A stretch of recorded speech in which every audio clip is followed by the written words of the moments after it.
Welcome to ILTV's Israel Daily. I'm Lauren Izo. And coming up in this edition, an Israeli delegation jets off to Bahrain on another historic mission, accompanied by some high-ranking U.S. officials. Netanyahu kicks off stage 1 of easing coronavirus restrictions. We'll break down all the new guidelines. And Sacha Baron Cohen gets into hot water for humiliating a Holocaust survivor in his new Borat film.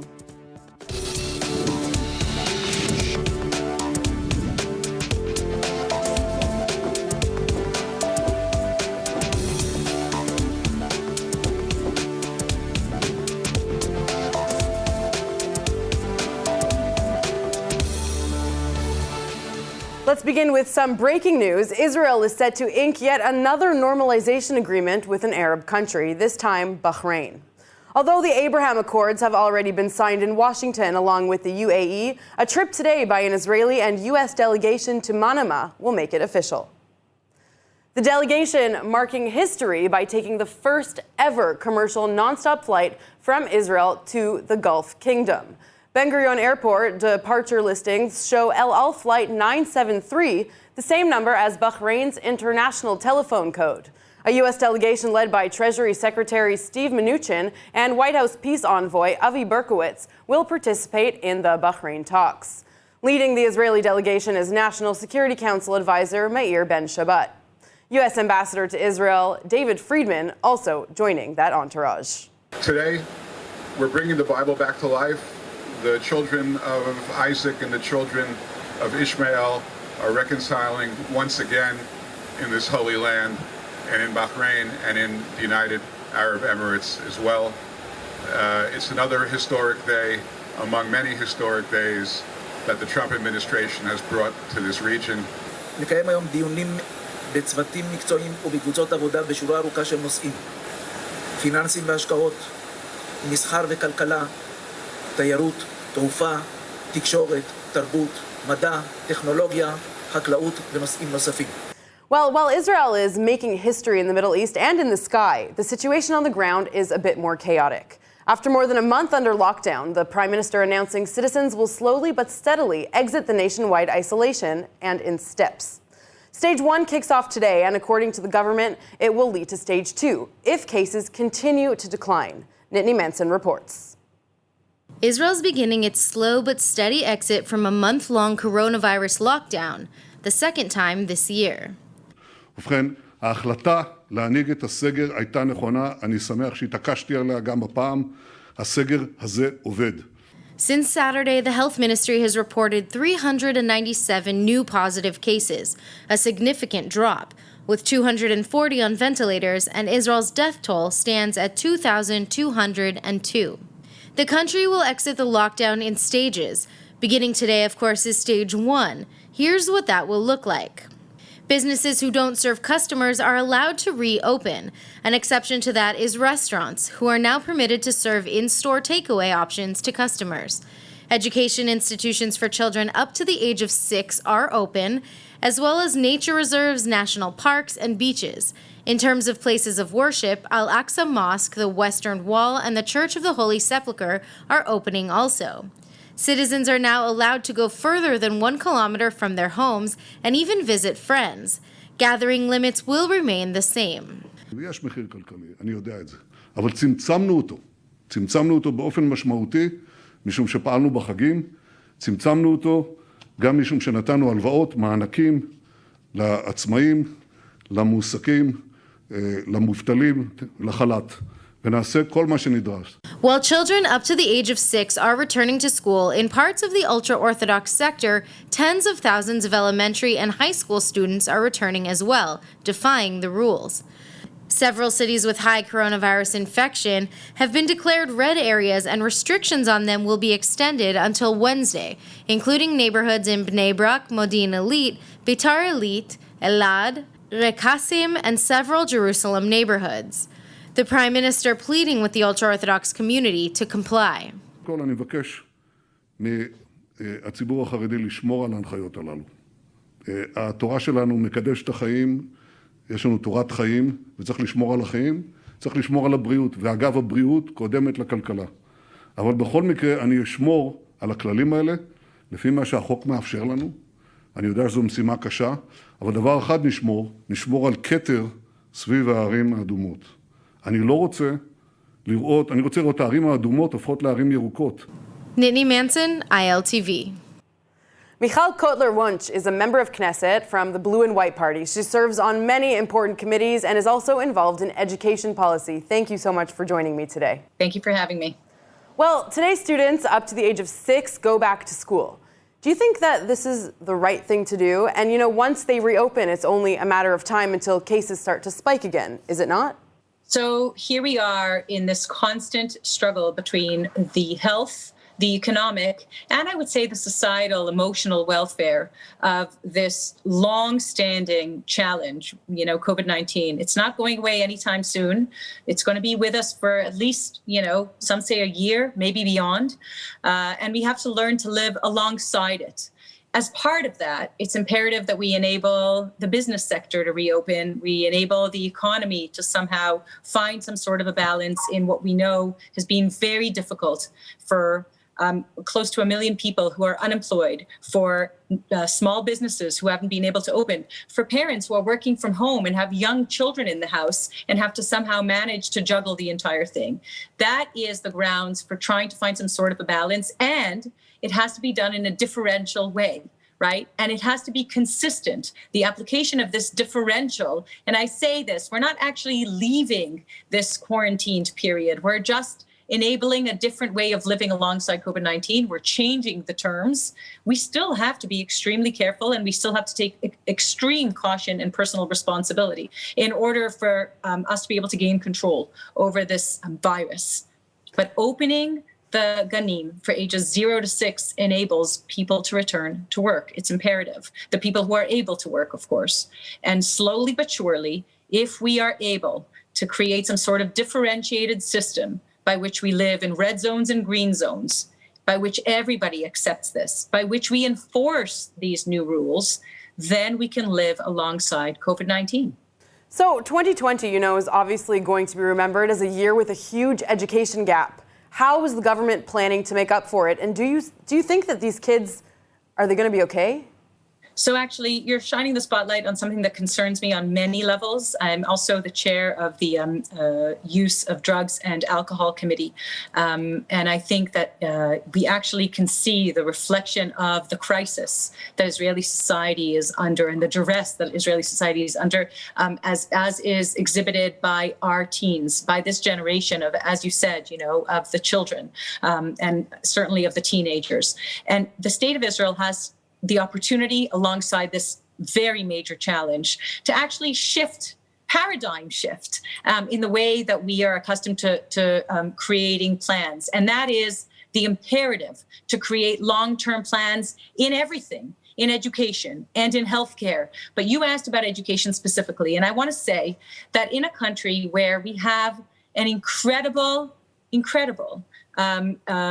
growing young population, that is our resource. Our natural resource is the human mind. And the onus doubles in this time. And the responsibility and the opportunities triple at this time for us to create long-term plans in addressing what ails the Israeli educational system for years. There is dramatic reform needed. And here we have an opportunity to create those dramatic reforms. And I hope that this government will actually be able to work together in order to create those reforms as we should be doing.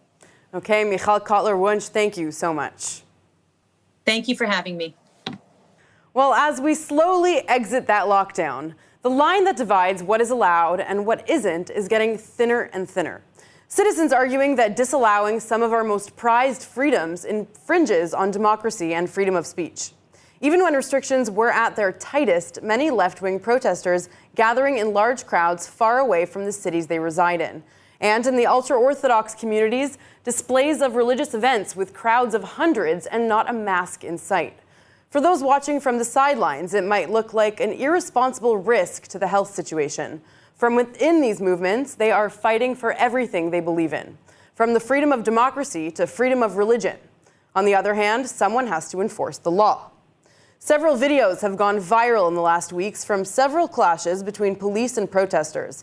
some claiming charges like police brutality, and the police responding by saying they are being put in an impossible situation. Here's a clip making its rounds on social media.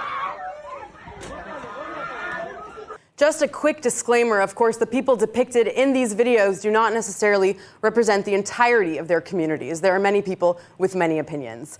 Now let's break down this story with some of the people that represent these ideals. I want to welcome Rabbi Dov Halbertal, former head of the Office of Israel's Chief Rabbi, Tomer Shor, Hadash activist, and Mickey Rosenfeld, Israel police spokesman. Thank you, gentlemen, for joining me. Thank you. All right, Rabbi, I want to start with you. When you see this clip, as I'm sure you have before, what is going through your mind? I think that the police didn't react in a nice way in the place. It wasn't very clever the way they behaved. But on the other hand, I think those Haredim, I'm very sorry to say, disobeyed the law, as most of the Haredim are doing every day. I mean, there is here a clash.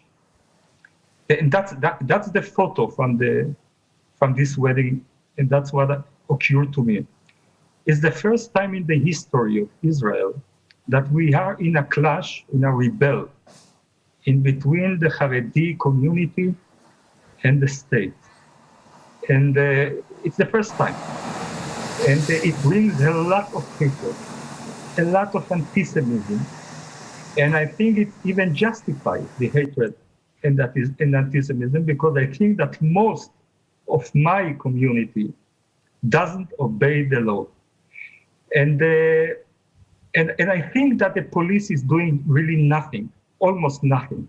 They can enter to such a place, to such a wedding for 1 or 2 minutes, but they cannot. They are doing nothing against the hundreds of thousands of Haredim that disobey the law. Right. Like in this photo, for example. It's because the police is very political minded. It's not the police, it's Netanyahu, that he probably doesn't mind people to die here in Israel. I'm saying sharp things. He doesn't mind them to die because of his own benefit. Right. He needs I just want to say, obviously it's a very, very dramatic clip. The reason it did go viral and get so much attention is because, the level of blood that you could see in the clip and just how dramatic this encounter looks. Mickey, I do want to throw... But what matters is the deep problem, not only this wedding. Absolutely. I do want to throw the next... Very deep, very deep. I do want to throw the next question to Mickey. From the police perspective, what led to that level of violence? Could there have been less blood? I want to know, what are the biggest challenges in situations like these? Well, in terms of the Israeli National Police, our units have been located and mobilized in different areas all across the different communities, not specifically the Haredi ultra-religious communities.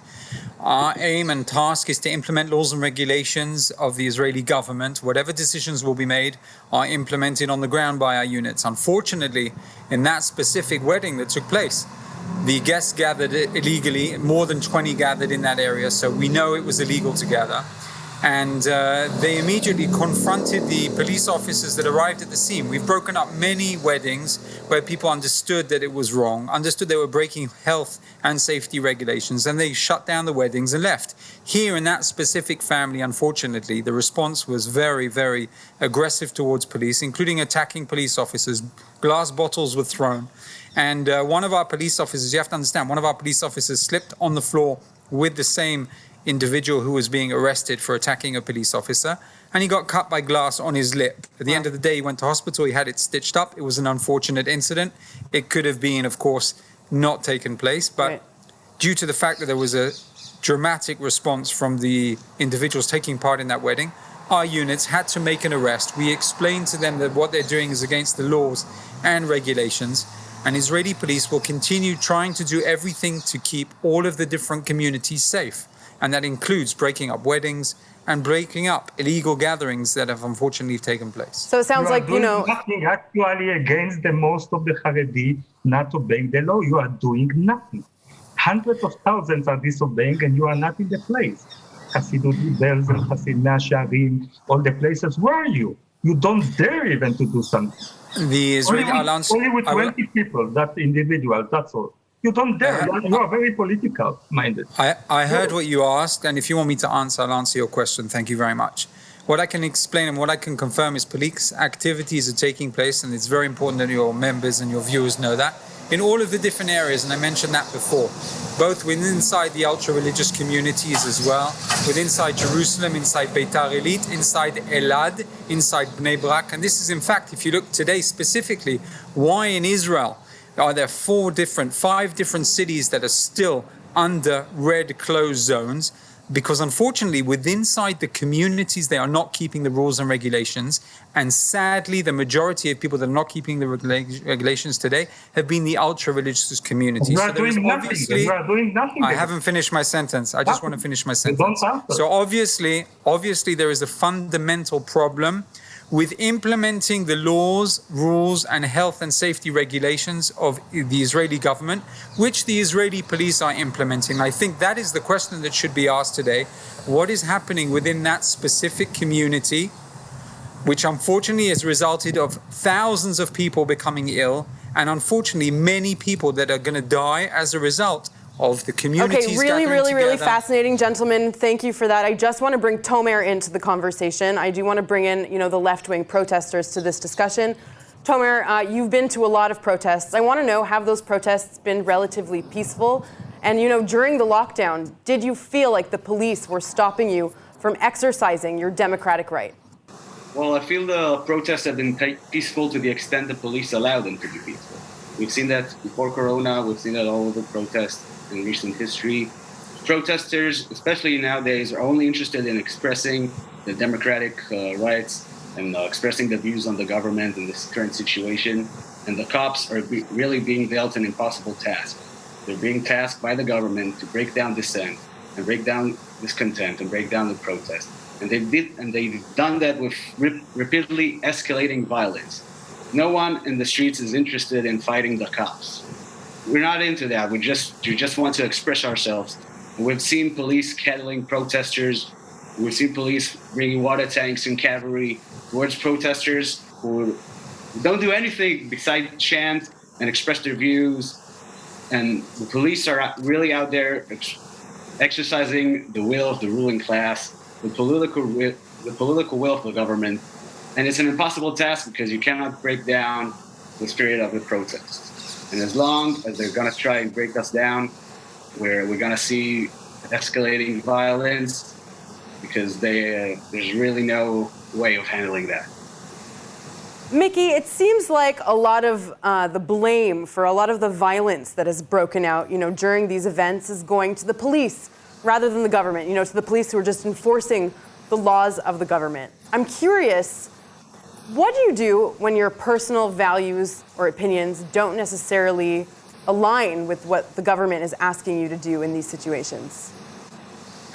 Well, first of all, I want to confirm in terms of the Israeli National Police an important point about the protests. And I think it's important that the viewers understand that as well. The Israeli National Police are implementing the laws and the regulations, and we are there in order to allow people to have the democratic rights and protest. That is why we made security, health, and safety measures. As long as people are keeping the health and safety measures, keeping social distancing, wearing the masks, which are absolutely vital to stay safe, we are allowing those protests to take place. In the Balfour area, there are specific hours where people are allowed to make the noises and protest, but there is a certain point where at the end of the evening, the demonstrations have to finish and have to end. And what happens is the Israeli National Police have called time and time again to those protesters. The majority of people, as Tomer have said, are protesting there in peace and quiet and have left. But unfortunately, there's always a small group, and it's difficult for me to tell you whether it's 5 or 8 or 10%, but they are unfortunately there in order to confront the Israeli police. And then the Israeli police respond and react exactly according to what takes place on the ground. When people are not going to leave the area, so we ask them to leave the area, and then eventually we remove them. When police are attacked and confronted, then if necessary, we do use force in order to make those arrests and look for those specific troublemakers. But what we've seen over the last couple of weeks, in fact, has been relatively calm and relatively quiet gatherings and protests that have taken place. And therefore, as we've seen over the last Saturday evening and one before even, there were no major incidents that took place. If we make 3 or 5 arrests out of 10,000, that's absolutely very good in terms of both the protesters, in terms of both the Israeli National Police. And that is the policy which is being implemented. The Israeli police have no say. The Israeli police are implementing the laws and regulations of the government. Can I address that, please? Of course, go ahead. First of all, the health concern. It's really admirable the way the police are claiming to care for health concerns, but what I've seen, what most protesters have seen, is the overwhelming majority of protesters keeping health regulations, social distancing, wearing masks, and the cops are those without masks, who are not social distancing, who are getting like in your face, trying to provoke you and get a response out of you, so they have an excuse to exercise violence over you. And regarding the second thing you brought up, which is the relative peace and calm, well, I just last week got an illegal ticket at 8 p.m. before the police dispersed the protest. We're seeing special task forces which are dedicated to organizing crime, stalking protesters. We've seen detectives visited the house of people who have been illegally sent to house arrest just to check on them. And we're seeing really scare tactics being exercised by police, trying to crush the spirit of I really think we could go on and discuss this probably for the next 10 hours. It's so interesting, but unfortunately we have to cut it off here. Rabbi Haubertal, Mickey Rosenfeld, and Tomer Shor, thank you guys so much for joining us. Thank you. Thank you very much. Thank you for having us. Moving on now, the Azerbaijan-Armenia conflict is raging. Azerbaijan's Prosecutor General's office says that at least 43 civilians have been killed and 218 injured due to the fresh Armenian attacks. And Armenia says it has lost more than 600 soldiers in the fighting. Now anger over the conflict is spreading even to Israel. More in the next report. Nagorno-Karabakh, territory disputed by Azerbaijan and Armenia, has caused hundreds of deaths in a raging clash between the two countries. Now solidarity is spreading even to Israel. Many Azerbaijanis living in Petah Tikva gathering to protest against an Armenian attack that left dozens dead and over 200 others wounded. The crowd carrying flags of Azerbaijan, Turkey, and Israel and chanting slogans against Armenia, holding signs saying "Justice for Azerbaijan." The Armenian National Committee of Jerusalem releasing a video on social media describing it as Armenian protesters on their way back from a peaceful protest in front of the Israeli Knesset, ambushed and attacked by an Azerbaijani mob. Some 20% of Azerbaijan's territory has remained under illegal Armenian occupation for nearly 3 decades. The recent clashes erupted between the two countries on September 27th, and since then Armenia has continued attacks on civilians and Azerbaijani forces. Azerbaycan'ın biz İsrail vatandaşı olarak burada toplaştık. Biz Azerbaycan'ın bütövlüğünü istiyoruz. Biz Azerbaycan'ın Many world powers, including Russia, France, and the U.S., have urged a new ceasefire. Turkey, meanwhile, has supported Baku's right to self-defense and demanded the withdrawal of Armenia's occupying forces. Nittany Manson, ILTV. Moving on now, Sacha Baron Cohen is once again embroiled in controversy. The daughter of a late Holocaust survivor is suing to have her mother's appearance removed from his film, the upcoming Borat sequel. The woman stating that the comedy mocks the Holocaust and Jewish culture. According to the lawsuit, Cohen, who is Jewish, interviewed Judith Dim Evans earlier this year under false pretenses with the intent of appropriating her likeness. Cohen approached Evans for an interview in what he called a documentary. The lawsuit states her daughter said that Evans, who passed away this summer, was horrified and upset upon learning that the film was a satirical comedy. Sources say that Evans was included to mock Holocaust deniers, not herself, and she was clued in on the gag right after it was shot. Now it's time to finally take a look at the weather forecast. Tonight will be partly cloudy with a low of 64 degrees Fahrenheit or 18 degrees Celsius. Tomorrow we are back to clear skies with a high of 87 Fahrenheit or 31 degrees Celsius. All right, that's it for today's news. Today's exchange rate is 3.38 shekels to the American dollar and 2.56 shekels to the Canadian dollar. For more news from ILTV, please like ILTV on Facebook, follow us on Instagram, and subscribe to our YouTube and Roku TV pages. I'm Lauren Izzo. Thanks so much for watching.